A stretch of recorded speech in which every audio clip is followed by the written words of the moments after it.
Welcome back to the Forging Alpha podcast. You can see we have a little bit of a different setup this time. We've got myself, Caleb, and then our guest Nash today, which is actually your last name, but that's normally what you go by, right? Yeah, right.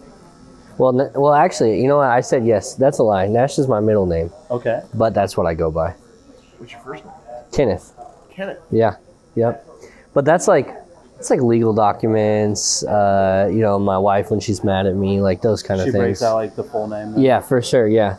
I don't know. I've never gone by Kenneth. As a little kid, I can remember like my dad telling me like, first week of school, he'd be like, make sure you tell his teachers to call you Nash. And I never even like questioned it. Why did you name me Kenneth and you don't want me to go by it? But yeah. But it's kind of interesting when you get like a family name passed down that they like expect you not to go by. Yeah. Yeah, I never really got the option. But when I started tattooing, I thought it sounded more professional. Kenneth or Nash? Kenneth. So you used it for a bit? Briefly, yeah. But it never stuck. And I got lucky that Nash is a common enough last name where people they thought Kenneth Nash was my name. So I was like, yeah, that's what it is now. Give us the backstory, dude. How'd you get into tattooing? Give us the background about you, family, all of it. Oh, man. Wait, I thought this was your first day. Tattooing? Yeah. Yeah, so I'm actually the plumber here. But this dude called in sick, so... And I've watched Ink Master. I think I can do this. Yeah? You're doing a good job so far. Thanks. Intern? Yeah. Let's see, man. I started getting tattooed really young. I got my first tattoo when I was like 14. And I just kind of got hooked. I thought they were so fucking cool. And like, all these people I idolized and looked up to had tattoos. And so I was like, I want to be like that guy. That's, and I grew up like, I'm from like the fucking, like Lil Wayne, Wiz Khalifa, 50 Cent, these guys are covered in tattoos. And as a little kid, these are like my fucking idols. So I was like, I gotta look like them. And I started getting tattooed, and then I had a friend named Caleb who moved in down the street from me. And nope, different one. He was 2 years older, but he had a couple tattoos, and that was like how we kind of broed out together. And then we started this like unofficial race. We were like, let's see who can get more tattoos faster. So we just started getting a lot of tattoos, and then Caleb's stepdad got out of prison, and he came out and he was covered in tattoos. So we're like, oh man, this dude's so dope. We want to be like him. And we begged his dad over and over to teach us how to make a little prison machine, because he said he knew how to. And one day, I don't know why, he came downstairs and showed us how to throw one together. And we sat there and made one in my friend's bedroom. And I told my buddy, because I was just so excited to get tattooed, I was like, all right, you tattoo me. And he's like, I can't tattoo you. I don't even know how to draw. He's like, you tattoo me. You know how to draw. Because I'd been drawing and doing different kinds of art my whole life. So I was like, all right. And I did an Old English KC on his arm. And I took it, we did the tattoo, and then like the next day we showed a bunch of people in the neighborhood, and I got like a lot of positive reviews and stuff and a lot of feedback. And then like before I knew it, people started offering me money, and I was only like 16, so this was illegal as fuck, but it was like a hustle, and I was like, this is cool. I can like, I like chalked it up to, I was like, well, I'm not selling drugs or doing nothing like that. So yeah, fuck it, I'll do some tattoos. And then it just kind of snowballed. Like, it really wasn't a passion or a career choice. It was strictly just like a means to an end. But the more I did it, the more that I was like, well, if I'm going to do tattoos, I want to be good at it. So, because then I'll get paid more, right? And then it just went back and forth. And then I had a friend, a different friend, a guy named Tyler, who played in a local church band, and he asked me to come watch him play at his church one day. He's like, hey, come check out this new church I'm going to. And I was being a really shitty teenager, so I was like, no, man, I'm not going to church. That's not my scene. And then he begged me, and finally I was like, all right, I'll be a good friend, and like I'll go watch you at least play the drums. And I went, and this pastor was super different. He was covered in tattoos and had he had a colorful past himself and things like that. And I don't know, it felt comfortable. The guy was really nice and shit. And so I stuck around, and I ended up helping, I got to help paint some murals and stuff and do some artwork for him. And coincidentally, he had another guy that was going to this church named Kelly. And Kelly was a tattooer who was struggling with some substance issues, some drug problems. And Pastor Derek got me in touch with Kelly, and he's like, hey, Nash wants to learn how to tattoo. And Kelly kind of brushed me off like this annoying little teenager, you know? Of course he does. Sure. And yeah, we hit it off a little bit and kept in touch, over the next a few months. And then we quit seeing each other. And then I got a random call one day, and he's like, hey, do you still want to learn how to tattoo? And I was like, yeah. And he's like, I'm going to open a shop in Independence. Go get your blood work done, and you can start on Monday or whatever the fuck. And so I took his offer, and I went and apprenticed out there, and it's kind of all she wrote. And then I've worked at 2 other shops before this one right here. So when did you open up this shop? We opened in October of 23, right? What year are we in? It is. We're 25 already. 25, yep. Yeah, because we just had our 1-year anniversary a couple months ago. Yeah. Yep. So, yeah, October 23. Man, I wrote 25 on some type of document today, and it blew my mind. Yeah, it's already 2025, and it's almost March. We're getting old. We're getting old, man. Yeah. Every day, it seems like. So what made you take that jump into opening your own shop?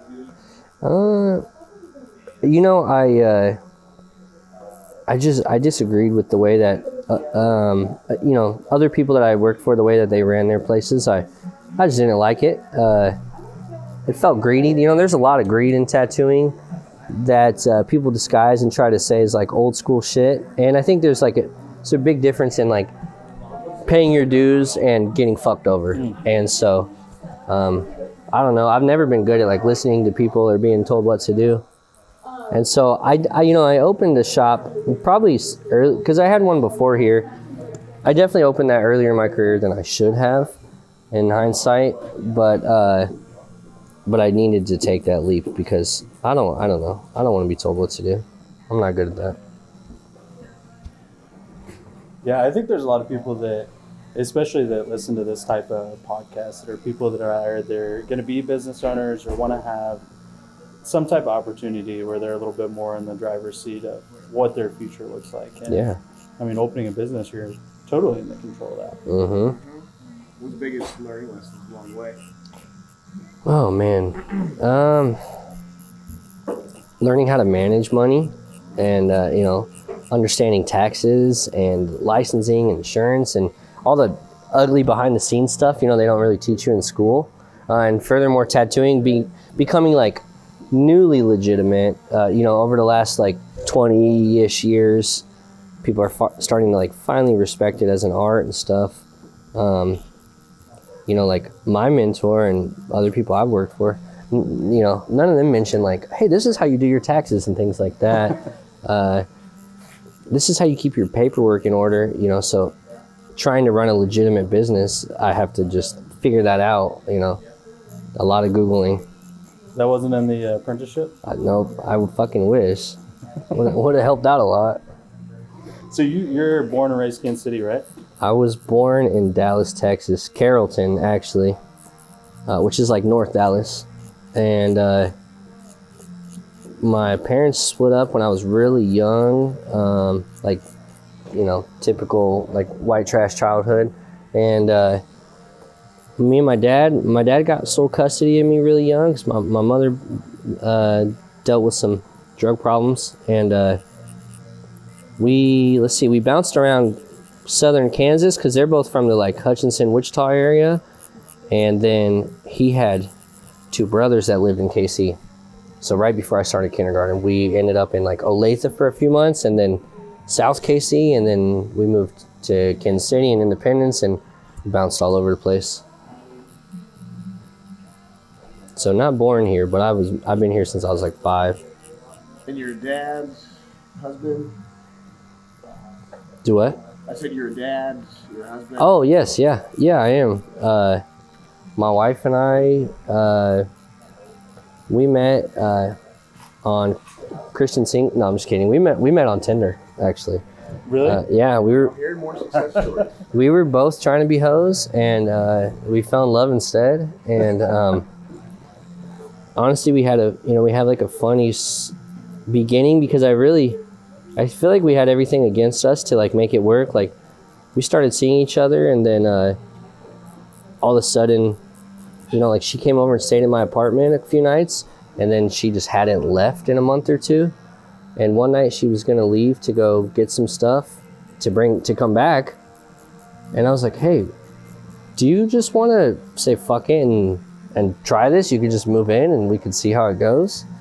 You've already been doing it anyways. We've already been doing it, and yeah, you like me, I like you, this is going great. And so she's as crazy as I am, so she was like, yeah, let's try it. Wow. Yeah, so we moved in together after like 2 months of knowing each other, and let's see, this April we celebrate.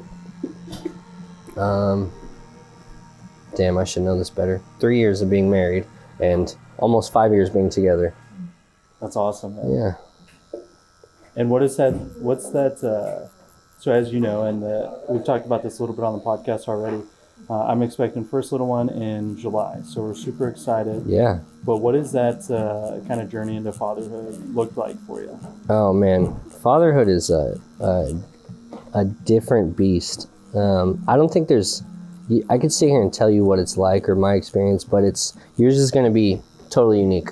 It's not going to be like anybody else's. For me, it's taught me a lot of patience. It's made me do a lot of reflecting, because I don't want to pass down any generational shit to my kids. And specifically having little girls, because my 2 oldest are little girls, they make you slow down. You got to slow down for them in a good way. They make you like, when you're walking your kid to your car one day, she's gonna tug on your hand and you're gonna be annoyed and you're gonna be like, come on, we're in a hurry, we gotta go. But she wants to go smell those little flowers over there. You go smell those flowers. Yeah, you learn to do that. And at first you do it like you're resentful and you're like, oh, this is stupid and I want to leave and blah blah blah. And then you find the beauty in that. And I think that's like one of the coolest things of being a dad is like your kids make you find the beauty in everything. And like just being more present and in the moment, I would assume. Yeah, man, you have to be. Yeah, they don't give a fuck about your work or anything like that. They want you right now. I have to draw a lot and do emails and stuff at home, and I feel bad because like sometimes they'll be like, oh, you're on your phone a lot, or you never put your iPad down, and then I'm like, damn. And I gotta throw my phone across the room just to try to make sure that I'm there for them. Yeah. Because tattoos can wait. Those guys can't. And at least that you're working when you're doing that, but that's still setting, in their mind, it's you putting work above them and in your priority. Correct, yeah. Yeah, they could care less that tattoos are how I keep our lights on. They want to fucking wrestle or whatever, they want to go on a walk. What do you found to be helpful in terms of like guardrails for that, of making both work well? I just don't sleep a lot. You stay up late, you wake up early. Those are your business hours. Yep. I think any kind of like anybody owning their own business, at least in my experience, is like, like a lot of people get into it because they want that freedom and they're like, oh, I can set my own hours. You still don't set your hours. You're gonna work 23 hours a day. You go from 9 to 5 and 24 hours a day. Exactly, yeah. Yeah, I am at the, like whenever a client hits me up, I get in trouble from my wife all the time. She's like, it'll be midnight. She's like, who are you messaging? And I'm like, somebody wants to book a tattoo. You got to be fast. You got to, yeah, man. As, and this is getting more saturated, so I've got to be on it. And you got to do what you got to do. Closed mouths don't get fed, so. Yep.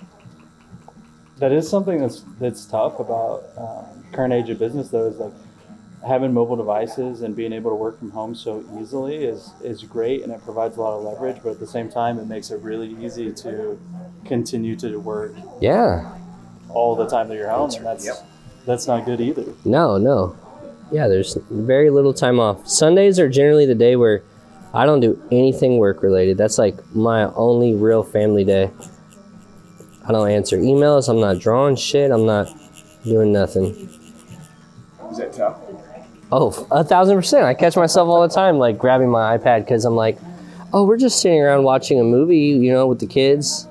I can get a drawing done. And I'm like, no, because they're going to look over and see me on my fucking iPad again. And I'm trying to set the tone here. What's one of the things that surprised you that it was maybe an unexpected challenge that is harder than you thought it would be? Oh, that's a hard one.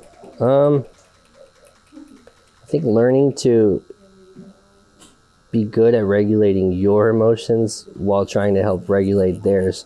Like my 5-year-old daughter is a fucking firecracker. She's like a Tasmanian devil. And honestly, I get, you know, I think I'm like a lot of, you know, millennial parents who are probably have some sort of fucking ADD maybe or something. And I get overstimulated pretty easy. And she's like she's my kryptonite, man. That little girl, you know, one second she's like giving me a hug and telling me how much she loves me. And then the next second, I'm like, I think I'm going to jump off the roof because she's screaming or yelling or something. And learning to take a breath and not blow up and things like that is, that was something I definitely wasn't prepared for. And then not every kid's the same. Like, you know, my bonus daughter, our oldest, you know, I think I've been stern with her like 5 times, you know, as long as I've known her. My son, he's only 1, but, you know, like, he's super chill. My 5-year-old, she gives me a run for my money. But she's fucking awesome, you know, and the good days are, man, they're amazing. It's so fun watching them, like, become little people and develop their own personalities and ideas, and, you know, they're little sponges. They question everything. Yeah. It's so cool. Do you feel like becoming a parent has, in ways, like amplified being a business owner? I think, yeah. I think it forced me to just, I think, mature and grow up and be a lot more responsible because, you know, if it was just like me here or me and my wife, at any point I could say fuck all this and just throw it away. I could, you know, say, you know, the wrong thing and be like, fuck this, you know, or sell everything and we could live in a van and go to California or something like that. But because I have kids, I can't fuck this up. I have to provide stability for them. And because of that, I want to run a proper business. So at least for the next, you know, 18 years, we're good to go. After that, if people don't want to support me, well, fuck them, you know. My kids are, you know, they're old enough, they can take care of themselves. They'll figure it out. Yeah. Yeah, what's up? I asked Brandon, but I just want to double check. Yeah. Can I have the blue and red? Which one of these would I tattoo first? I'd go red first, and just be careful to not wipe your blue into your red at all. Okay. Yeah. So once you got into tattooing, did you know that you wanted to open up your own shop, or is that kind of a dream that developed over time? I think it just developed over time. I think early on the idea popped in my head, but you know, I had no clue of how to do it or how that shit works. But I was like, I thought that was like the stepping stones of tattooing was you apprentice, you tattoo for however many years under, you know, you essentially pay back your mentor for them letting you in and all that stuff. And then one day you open your own shop. That's not really true because there's plenty of people that have tattooed for 30 plus years that never open a shop because they didn't want the headache, which is fair. But I think I'm a control freak, and yeah, I don't want to. You can't come in here and tell me what to do. I can hardly tell myself what to do.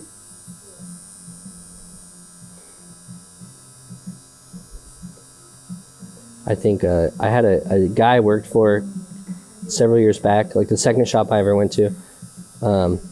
gave me a speech one time about how tattooers were modern day pirates. And, you know, he probably doesn't even remember that conversation or think about it at all. But I was so young and impressionable. I was like, wow, that's so cool. And he gave me this huge speech about how he was like, yeah, we're modern day pirates. We can do whatever the fuck we want. You work when you want. You do whatever you want. Blah, blah, blah. And I was like, wow, that's awesome. Cool. Yeah, I was like, I want to be a pirate. So, Stuck with you. yeah, man, it's still in there. I'm a little more legitimate now, but With having a business and obviously you're dealing with people and then also managing people, what's your keys to success with just dealing with people in general and leading? with like dealing with clients, you know, I've learned like, unfortunately, you know, it's kind of fake, but I've learned to, you know, anybody who comes in here who sits down, whether like I'm tattooing them or Brandy or whoever, you know, to try to treat like everybody like you're my best friend. When you're in here, it's my job to make you feel as special as possible, because as crazy as it sounds, you could do a subpar tattoo, but if the person has a good experience, they're probably going to come back. They're going to tell their friends. You know, they're gonna, like, my entire goal is, the second you think of tattoos, you think of like some stupid joke I told you, and then you're like, oh, Nash. I need to go talk to him. Yeah, so that's the whole thing. Yeah, that's how I approach it. Nobody cares how good you are until they know how much you care. Yeah, I think it's huge, man. I think there's a lot of tattooers that abuse this system too, and, you know, don't put their all into it. And I'm not ever gonna like try to pretend that I'm the best tattooer in the world, because I'm not. There's tons of people out there way fucking better than I'll ever be. But I can say that I think I'm going to give you a good experience. Sometimes, especially the first time I meet a client, I always joke that I'm like a used car salesman. Like, I'll really church it up with like a lot of my really shitty jokes that people eat up, and like it's like the salesman comes out, you know, I gotta get you back in here so then we can get to know each other even more. And you're gonna like quickly decide like, that guy's fucking annoying, I'm not going back there, or wow, he's so funny and cool and handsome and stuff, and then you come back. What would you say your separating factor is compared to every other shop in Kansas City, or you as an artist? Me as an artist, I think, if I could brag, I think one of the only things I've really got over a lot of my peers is versatility. I feel pretty comfortable doing a lot of different styles, and I think that that's becoming not so common anymore. People are getting really bad about confusing, like pigeonholing themselves with specializing in something.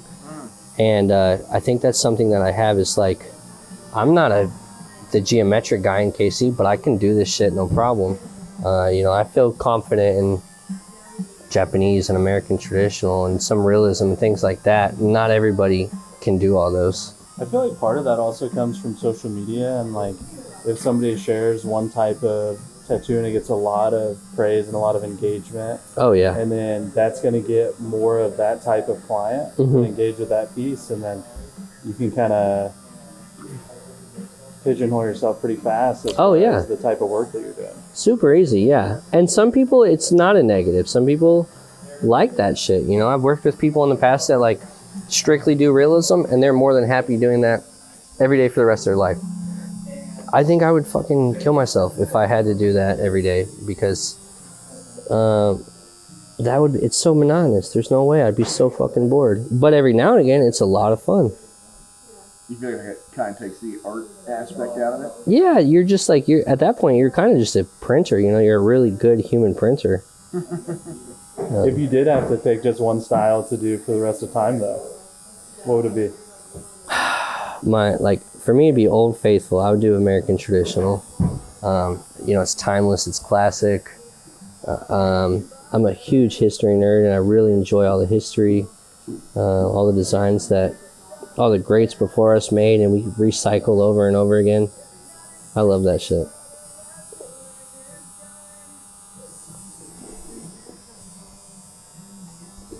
Yeah, I like that stuff a lot. Do you hear the sound of tattoo guns in your sleep? No. Or is it just totally... No, I tune it block out. it out? Yeah. That's another perk of being a dad, is you're really good at just like, turn it off. We were back home to our hometown, small town Kansas, over the weekend, and Lauren's sister, Hannah, has 3 kids now and a 4th on the way. Hannah and Trey do. And their house gets a little crazy at times. Oh, man. And I forgot that, because we're not around kids a ton right now, but I kind of forget that sometimes they just scream to scream. Yeah. Just run around, make some noise. And my house is almost never quiet. If it is quiet, something's wrong. you know you gotta go look. I gotta go peek. Like, what the fuck? What are they getting into? Yeah. Yeah, we got 3 kids and 2 dogs, and you know, so there's always like the TV's playing. 2 different Alexas have different music going. You know, my daughters are chasing each other. You know, there's just always something. Yep, you'll probably miss it someday. Someday, yeah. I try to keep that stuff in mind, man. My wife and I do our best to be mindful and remember that, like, I saw a video, you know, I'm a sucker for those cheesy videos online where it was like a family sitting in a restaurant. They're all wearing like matching pajamas. And some old dude walks by who's probably, I don't know, you know, like 70 plus, well over 70. And he told them, he was like, you know, right now, this is the most beautiful time of your life. He's like, you don't realize it yet, but this is it. And so, I see videos like that, and it reminds me to, like, just, like, embrace this fucking chaos, you know? Yeah. It's easier said than done sometimes, though. It's got to be a mindful practice you do consistently. You have to, yeah. I'm getting better about, like, you know, my house is lived in, and we live in it hard. So there's always clutter and shit everywhere, and it drives me crazy. I fucking hate clutter, but I'm learning to just, like, instead of being upset about the clutter, I'm looking at it and I'm like, oh, my daughter was coloring and didn't clean up. And, like, I could be annoyed with that, but it's like, she was coloring, look how cute this is, you know? And I'm learning to just accept it for what it is. Because one day, you know, she'll be off in college or an adult, and I'll be like, damn, I wish she'd color me one of her little pictures. And that's also, like, the framing and the perspective that you give to it, though. And I mean, you can do that throughout your whole life. Yeah. Instead of seeing the mess, you see the fun that she was having, and then ran over here to do this other thing. Yeah. Because it's her first life, too, you know? Just like it is ours. Yeah. It's pretty cool. How do you find managing, like, relationship with your wife in the chaos of running the business, making sure the kids are taken care of, and not letting it just become a passing ships in the night? Yeah, man, that is hard. And we go through, like, chapters or seasons, you know? Like, we'll be really good about that for a few months, and then, you know, all of a sudden it takes, like, 2 months of us acting like, you know, partners, well, or roommates more so than even partners, before one of us is like, damn, we haven't had a date night in a while, or anything like that. I don't know, man. I'm a cheesy romantic person, so my wife gets text messages all day. You know, I'd lay down in front of a train for her. So I go out of my way to, you know, bring her flowers and gifts and treats and send her little love notes all day, every day. We don't go out as much as I would like to, but we don't have a ton of people to help with the kids. So sometimes it's as simple and cool as just like, all the kids are laid down. Technically, I probably need to get some drawing done, but fuck it can wait. You know, we're gonna binge watch whatever TV show she wants to watch, because, you know, like we do this thing we learned. We actually did some couples therapy a couple years back, just for shits and giggles, and we learned this thing called marbles. You know, like, everybody has a jar, and every day we pour out marbles throughout our day doing whatever, you know, that's our energy or whatever. And so we were asked, like, what refills those marbles for you? Like, where do you get your marbles? And, you know, for her, it's certain things, like, she just likes some quality time. So she'll tell me, that's like how we code it to each other. If she feels like we've just been mom and dad and business partners and we haven't really been lovers in a while, she'll be like, I need some marbles. And that just means, like, let's get some ice cream and watch a TV show. And then she feels great. And so I think we just, like, I think we are good at communication. So there's That's huge. yeah, there's very little areas of resentment. What gives you marbles? You know, man, I think seeing people around me happy. I love seeing my wife and my kids smile, and like I like taking them to do stuff. And you know, like this past weekend we took our kids bowling into main event, and that was fucking awesome because you know they don't even realize it, but like they're having a blast. And these are things like I think maybe what it really is like, you know, we all have like a little kid inside each one of us, right? So my wife and I refer to it as like little Nash and little Ashley. And so I think a lot of my marbles come from like doing things little Nash didn't get to do or whatever, you know, that I can provide for my children. I love that stuff. Are you familiar with the like the Tony Robbins hierarchy of needs, Ricky? We talked about that. I'm not sure what Tony's is. Yeah, so you can go like take a test, and it's kind of there's multiple people that do it, but essentially like everybody's got a hierarchy of these 6 needs, and that's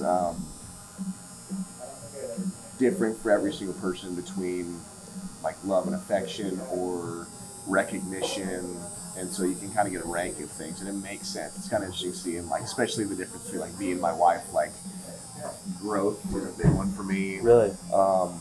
Like being really good at what I do and being recognized for that versus my wife needs more like security and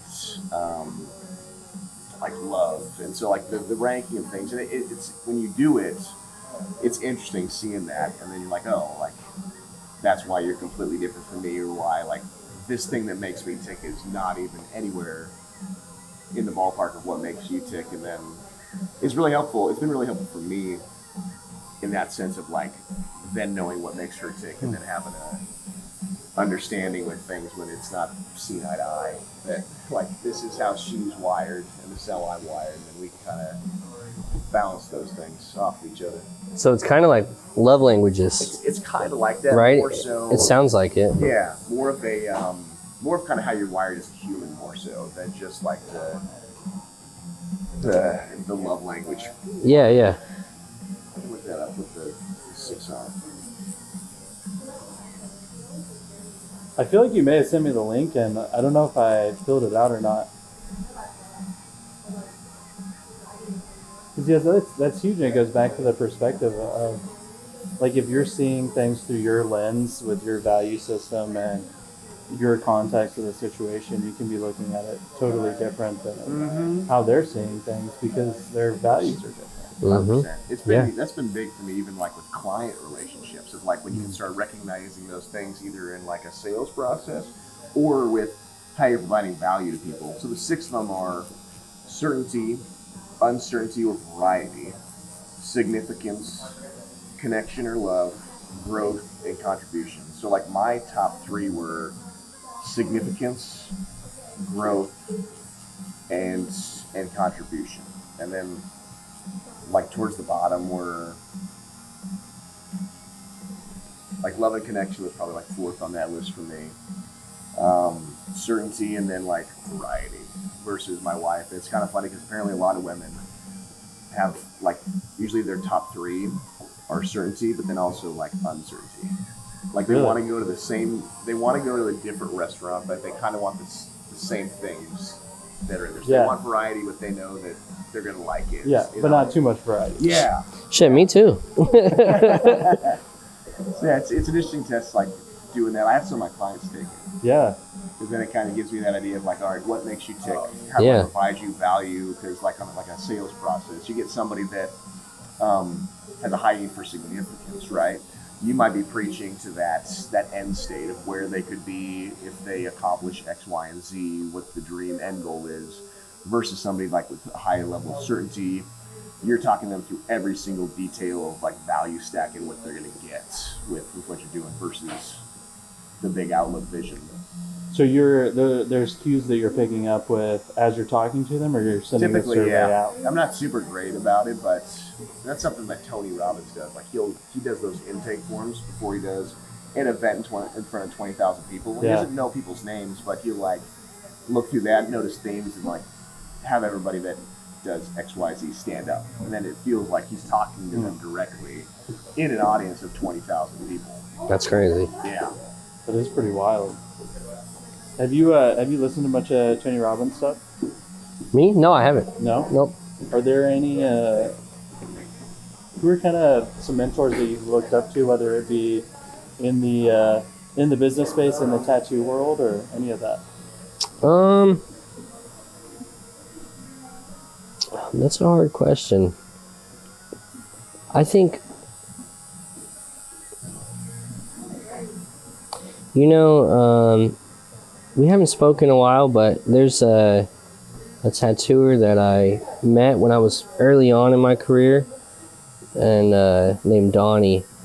And I did his whole back, and we hit it off. We became good friends, and I don't know how long he's been tattooing, probably 15, 20 years. And he was the first person who ever like taught me that tattooing could be actually a legitimate business, and to start kind of like rewiring my thought process on this. I thought it was just fun, and I was happy to make any kind of money. And he was the first person to be like, no, there's no reason you're not making X amount. This is how you should be selling it. You can live a good, comfortable life doing this, blah, blah, blah. And nobody had ever given me this fucking formula before. And so I definitely looked up to him for a while. We kind of had a falling out, but he definitely helped kind of ignite the idea of like, wow, we can like legitimize this, and we can make some dollars and live comfortably, provide our kids with shit.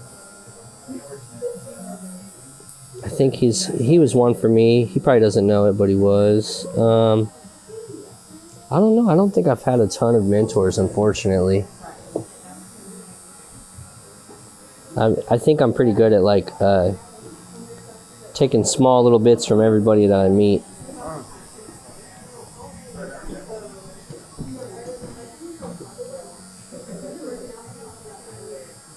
What's been your favorite piece you've ever done? Oh man, I don't know if I can answer that.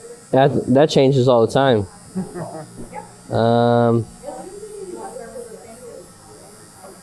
Yeah, I genuinely couldn't answer that because every other piece I'm like if you ask me right now, this is the coolest mandala I've ever done. But if I do another one tomorrow and I do it cooler, Which presumably, hopefully I should be, right? That's the goal. So that's how fast it changes. I can think of like maybe a top 10, but even those are like loosely.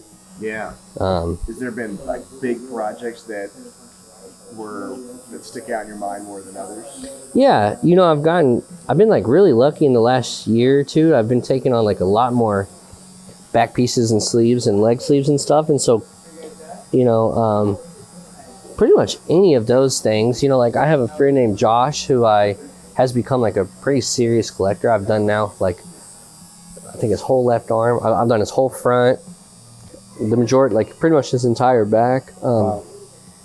So like a lot of his pieces, and he's really got like, he's so lenient that he'll come in and tell me like, this is, maybe a rough idea, or sometimes it's not even, I'm like, what do you want to do? And he's like, whatever you want, just do something cool. And so a lot of his are pretty fucking dope to me. What are some of the things that you've always wanted to be able to tattoo that you haven't had the chance to yet? Or do you have anything like that? A bucket list, if you will. I have a whole list I have a photo album in my phone. I'm like really, like I said, I hate clutter. So if you look through the pictures in my phone right now, I have albums for everything you can imagine. And I have one that's called like tattoo and art ideas. And there's hundreds of photos in there of things that I like. I'd love to do like a whole traditional like front torso. That'd be pretty sick.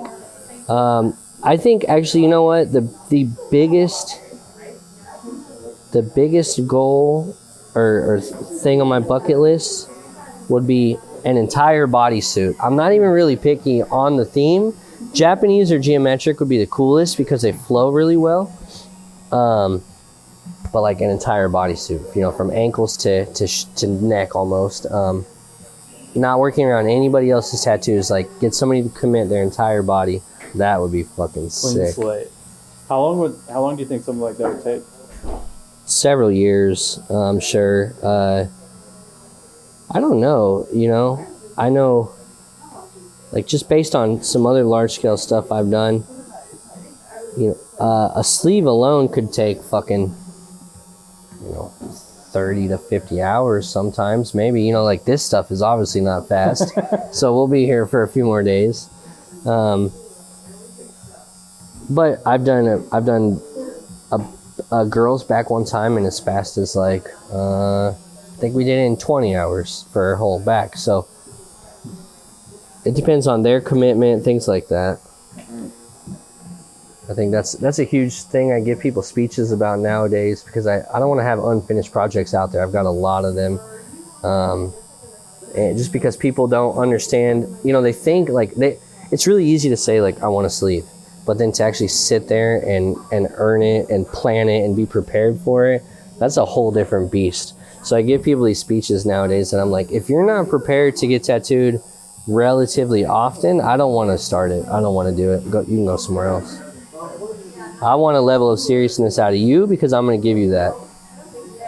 And like, as an artist, you want to have the fulfillment of finishing a project. Absolutely, Like, yeah. I can't imagine how frustrating that has to be for somebody to come in and do a session, maybe two, get part of the way in, and then disappear. I just recently finished a sleeve on a girl. She's a great client of mine, a girl named Leah. I finished a sleeve on her sometime in the last month that I started in like 2015 or 16. Oh, wow. Yeah. And it was just like, we'd make some big progress, then I wouldn't see her for a year or two. And then she moved out of state, you know, and then yeah, she finally came in, and all we needed was like an hour and a half to finish this thing up, and I finally got to finish it. But I have more sleeves and back pieces out there than I can count that aren't finished, and that sucks. Let's see, I'm gonna move this a little bit. Go ahead and just relax your arm down. I'm gonna work on this guy. Let me lower you just a little bit. It shouldn't mess up your No, you're good. photo or nothing. Yeah, there we go. One thing you would put on a billboard if you had one quote to throw on for life. Oh, fuck. If you don't chew Big Red, then fuck you. And that's trademark of Ricky Bobby Inc. No, I don't know. That's hard, man. I don't know if I have like a life quote or anything that Some motto you live by, or something that kind of encompasses everything as an artist, a dad, a husband. Be a good person. That's it. Be a good person. That's all I try. If everybody would do that. Every single day. That's all I try. Just be a good person. What does that mean for you personally? Being graceful, being patient, understanding that other people are also living their own lives, and you know, my world revolves around me, just like yours does you and yours does you. And understanding that you know, you might not get something done on my timeline like I want, but I have to actively choose to not make it about myself, because there's variables you can't control. Yep. Yeah. Big. That one for sure. What do you see the next 2 to 5 years of the business looking like? Are you gonna move into a larger shop, another shop, or? Yeah, I think